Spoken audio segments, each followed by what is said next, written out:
கோட்டீஸ்வரன் அவர்களும் இணைந்திருக்கிறார். இது விஜய் மீது நடத்தப்பட்ட மறைமுகமான தாக்குதல் அப்படின்னு பார்க்க முடியும் நினைக்கிறீங்களா? நேயர்களுக்கு வணக்கம். குறிப்பா புதிய எதிர்க்கட்சின்ற வார்த்தையை பயன்படுத்தியிருக்காரு. சூப்பர் ஸ்டார் ரஜினிகாந்த் அவர்களை பொறுத்தவரையிலும் அந்த பஞ்ச் டயலாக்கு பஞ்சமே இருக்காது. எப்பவுமே எதிர்க்கட்சிகளுக்கோ இல்ல மத்திய அரசுக்கோ சிம்ம சொப்பனமா இருக்கக்கூடிய முதல்வர் ஸ்டாலின் அவர்களே, இல்ல சூப்பர் ஸ்டாரா அரசியல்ல ஜொலிக்கிற ஸ்டாலின் அவர்களேன்னு கூட சொல்லிட்டு போயிருக்கலாம் முதல்வர் அவர்களேன்னு. ஆனா அவர் என்ன சொல்றாருன்னா, புதிய பழைய கட்சிகளுக்கு அப்படின்றாரு. புதிய பழைய எதிர்கட்சிகள்னா, பழைய எதிர்கட்சின்னு பார்த்தா அதிமுக, எடப்பாடி கே பழனிசாமி. புதுசா வரக்கூடிய எதிர்கட்சி, எதிர்நிலையில இருக்கிற கட்சின்னு பார்த்தா அது விஜய் அவர்கள் தான்.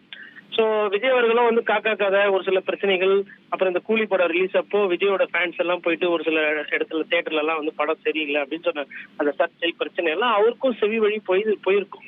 இன்னொன்னு, ரஜினிகாந்த் அவர்கள் தன்னோட தொண்டர்களை தன்னோட அரசியலுக்கு பயன்படுத்தக்கூடாது, அதனால ஒரு சில விமர்சனம் வந்துட போகுதுன்னு சொல்லிட்டு அந்த அரசியல்ல வராம போயிட்டார்.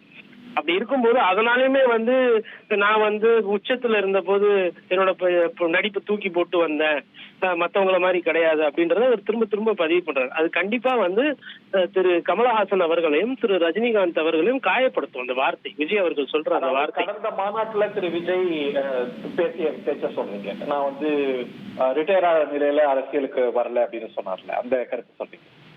கண்டிப்பாங்க. உங்களோட வயது 60-70 வயசு தாண்டினவங்க, அவங்க கிட்ட ரிட்டையர்மெண்ட் பத்தி பேசிட்டீங்கன்னா 58 தாண்டினவங்க எல்லாருக்குமே சுருக்குன்னு குத்தும். அந்த மாதிரியான ஒரு வார்த்தை சொல்லாடல் விஜய் அவர்கள் தவிர்த்திருக்கலாம். ஆனா அதை அவருக்கு பிராண்டிங்க்கு பயன்படுத்தினாரு. அவர் பிராண்டிங்க்கு சூசகமா பயன்படுத்தும் போது அதே தருணத்துல ரஜினிகாந்த் அவர்களுக்கு ஒரு வாய்ப்பு கிடைக்கும் போது அவர் இங்க பயன்படுத்திக்கிறாரு. சினிமால நிறைய பேர், இப்ப சினிமால சூப்பர் ஸ்டார் நானு, அரசியல்ல நீங்க தான் சூப்பர் ஸ்டாரு.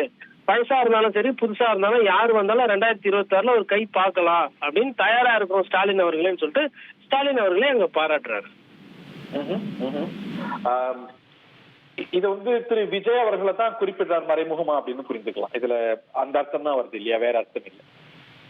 அர்த்தம் இல்லை. நம்ம அரசியல இன்னைக்கு காலையில விஜய் அவர்களால 7 மணிக்கு டிஃபன் சாப்பிடறதுக்கே நிறைய பேருக்கு நேரம் கிடைக்கல. பத்திரிகையாளர்களுக்கு 7 மணிக்கு ஆரம்பிச்சது நைட்டு 10-10:30 வரலும் போகுது. இந்த பசுபதி ஐயா ஒரு படத்துல சொல்லுவாரு, எப்ப எனக்கு சுகர் இருக்குதுப்பா, கையெல்லாம் வலிக்குது, சீக்கிரமா அவனை பேசி முடிக்க சொல்லுங்கப்பா அப்படின்னு. அந்த பொழப்பு தான் நம்ம பொழப்பு. அப்படி இதை கூர்ந்து கவனிக்கும் போது இதை சீமான் அவர்களுக்கு சொன்ன மாதிரியோ திரு எடப்பாடி பழனிசாமி அவர்களுக்கு சொல்லணும்னா அது வேற வார்த்தையில சொல்லிக்கணும். புதிய பழைய எதிர்கட்சிகள் அப்படின்னா அப்ப அதுக்கு என்ன அர்த்தம்னா, புதுசா ஒரு கட்சி இன்னைக்கு சமீபமா பேசு பொருளா இருக்கு, இளைஞர்களோட பட்டாளம் அணிவகுக்குதுன்னா அது அவர்கள் விஜய் அவர்கள் தான். அவர் தாவேக்காவை குறி வச்சுதான் அதை சொல்லியிருக்கிறார்.